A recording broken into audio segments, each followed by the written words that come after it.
Okay, this is APAB Calculus, and we're doing the virtual syllabus for school year 2021. I'm your instructor, Shan Hogan. Again, this is APAB Calculus. We use the textbook Larson Calculus 8th edition. The PDF will be available to you through a Google folder. We don't rely on the textbook heavily, but you will have access to that if you need it. If you really need a physical copy of the book, you can certainly email me and we will figure out a way to get you a physical copy. My email address will be all over the place, but it's blotted out here because this is a YouTube video. My website is www.shanhogan.com. It looks like this. And you can see that under current courses, you could select APAB if you wanted some information on the website, although most of it will be on Google Classroom.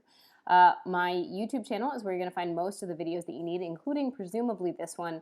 And my YouTube channel has playlists for AP and BC and also for Honors Algebra 2 Pre-Calc.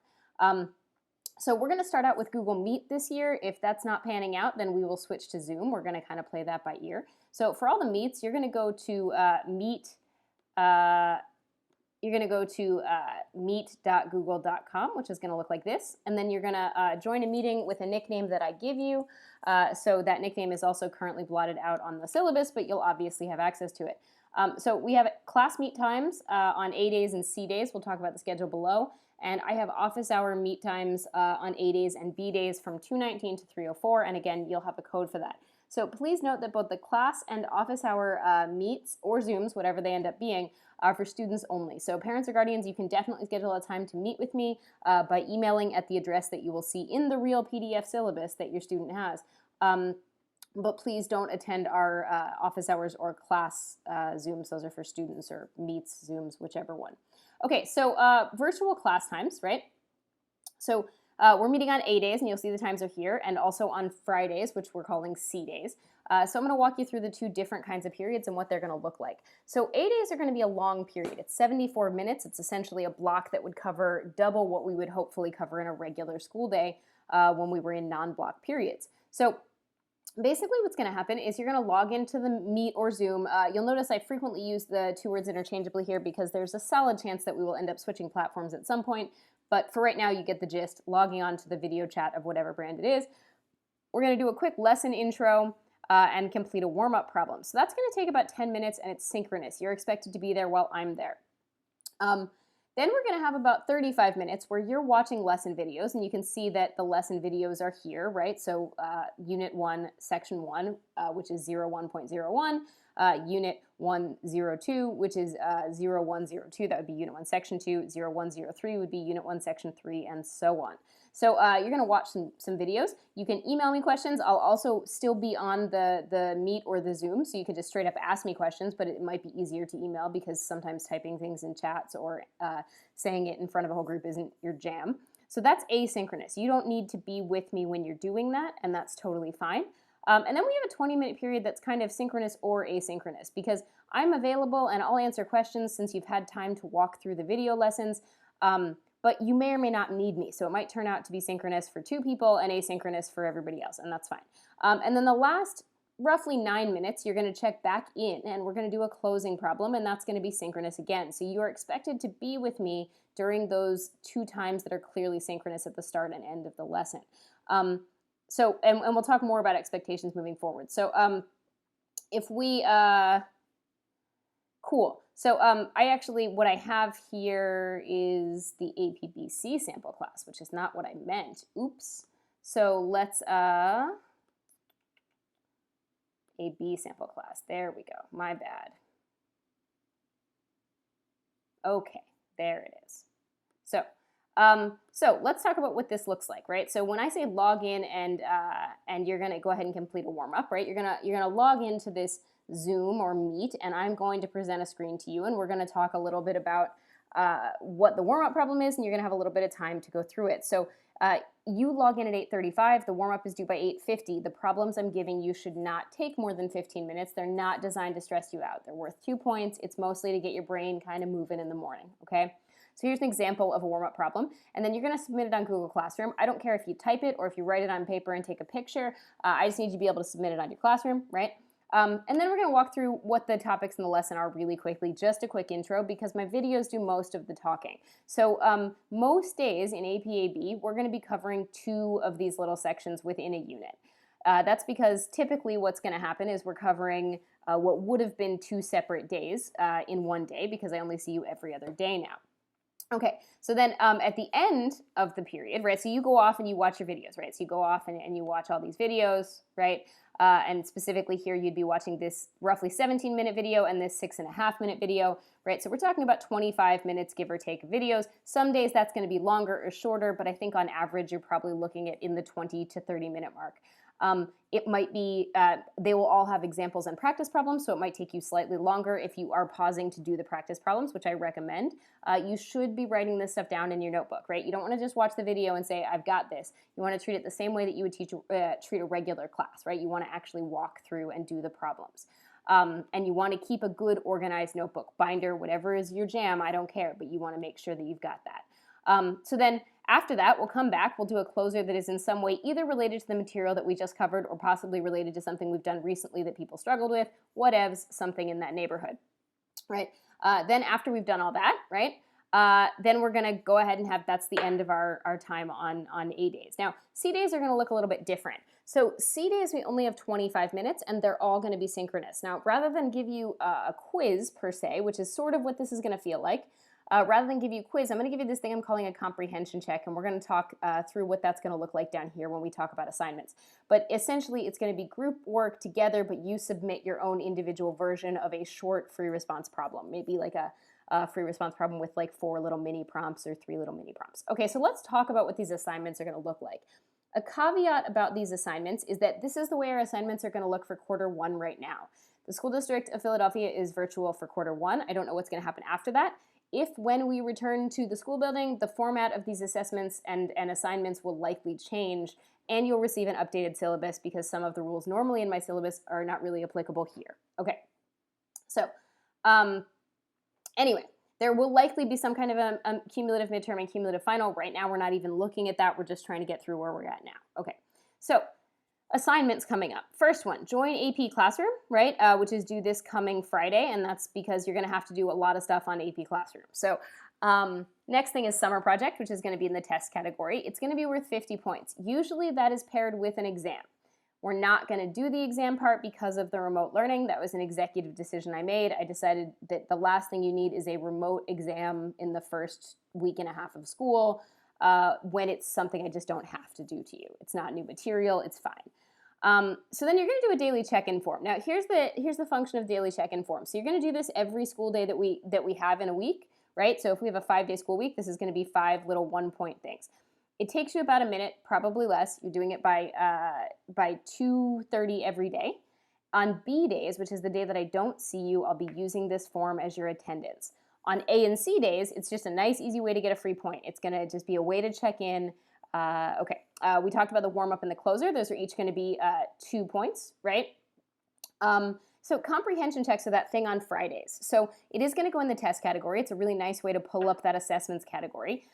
It's probably going to be a multi-step free response problem, reviewing material either from the last exam or something that we've done recently and people seem to need reinforcement on. You will be permitted to collaborate, but you each have to submit your own work by 3 p.m. On Fridays, the synchronous learning ends around noon, which means that you have time to work on all your classes asynchronously at the end of the day on Friday. So that's why I made the 3 p.m. deadline, so that if you didn't have enough time to finish it during the 25 minutes of class when we were synchronous, you can work on it later. Unit progress checks are going to take the place of what used to be the old unit or chapter homeworks. So these are going to be assigned on AP Classroom through the College Board. They're going to be due the day after we take an exam at 11:59 p.m. That's so you don't completely burn out and try and cram them the night before the exam. However, I want to point out that unlike previous homeworks, your exams will be incredibly similar to these progress check questions. You want to do these ahead of time. You want to use these as not only your homework, but as the review material for the exam. So even though they're due after the exam, you should make sure you try to complete them before the exam and make sure you understand them before the exam, and then just chill, right, for that extra day after the exam. The unit exams are going to vary I'm still not entirely sure what the format's going to look like, but it's incredibly likely that they will be through the College Board, right? So the exams will be administered through the College Board AP Classroom, which is why they're going to be similar to the progress check problems. So please make sure that you prepare using those progress checks. All right.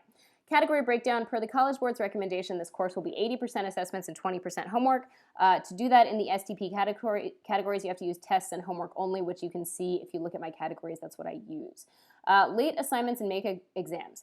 I don't generally accept late assignments, but obviously extenuating circumstances happen. They happen more in 2020 than they've happened in the cumulative history of, at least my life, if not the world. So a lot of exceptions right now.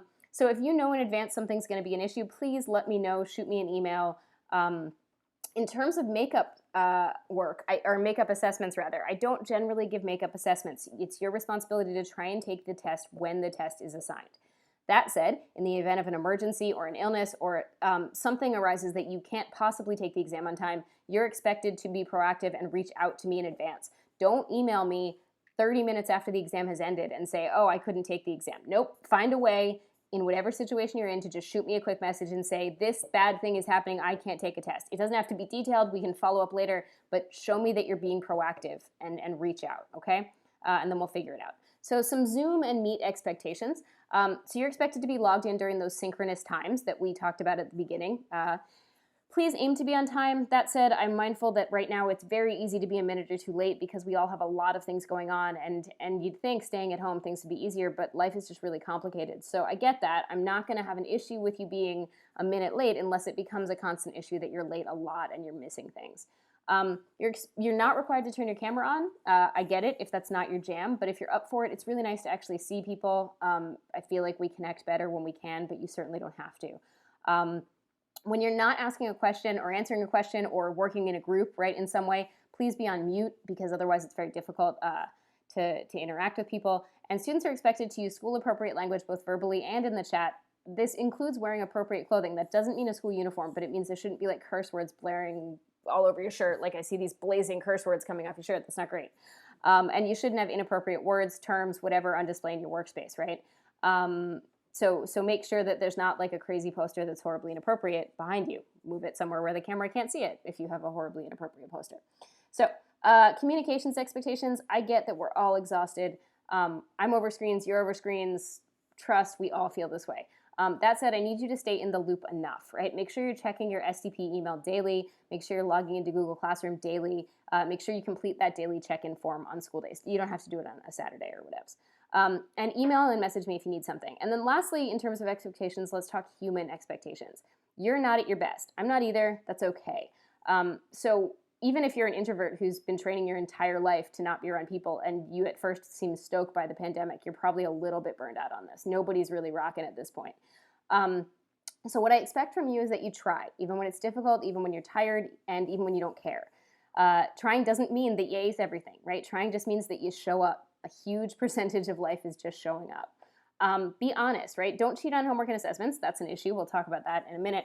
But also just be honest with yourself about needing help and human interaction and stupid jokes and whatever you need. Pretending that everything's fine and normal when things are clearly not is just weird, and it's not helping any of us. Lastly, be kind to yourself, to your peers, to your family, to me. You're going to have days where you can't be kind. You're going to have a bad day where you're just kind of a butthead. We've all been there. So do everyone a solid and own it. Just admit that, hey, I was a jerk today and I'm sorry. We all have bad days, and that's okay. All right, so the next thing you're going to see is a tentative schedule for the topics of the year. So a caveat about this, there's actually 3 caveats about this. Number 1, the school district is only virtual until the end of quarter 1, which is November 17th. However, it seems prudent to have a full year plan in place just in case, right? If when we return to school, there will be an updated syllabus and an updated schedule, and that's fine. But I would rather prepare for the worst and then hope for the best. So DOI stands for days of instruction. It does not include Fridays. So for us, days of instruction are only A days because Fridays we're not doing new instruction, we're just doing comprehension checks. So when I say DOI 1, I mean the first A day. DOI 2 is the second A day, and so on. And then lastly, in the event that school is canceled on a non-Friday, right, the schedule would shift accordingly one day, right? So if an A day were canceled because, I don't know, Godzilla or whatever might happen, who knows, crazy things is 2020. If an A day were canceled for an alien invasion, then the next day would become an A day, even though it was supposed to originally be a B day, is all I'm saying. So there's an entire detailed schedule. I'm just going to keep scrolling. You'll see it's very lengthy, whole year just in case. All right. So a couple things that haven't changed since the standard in-school syllabus. You'll see there's a course description here. I'm not going to go through it in detail.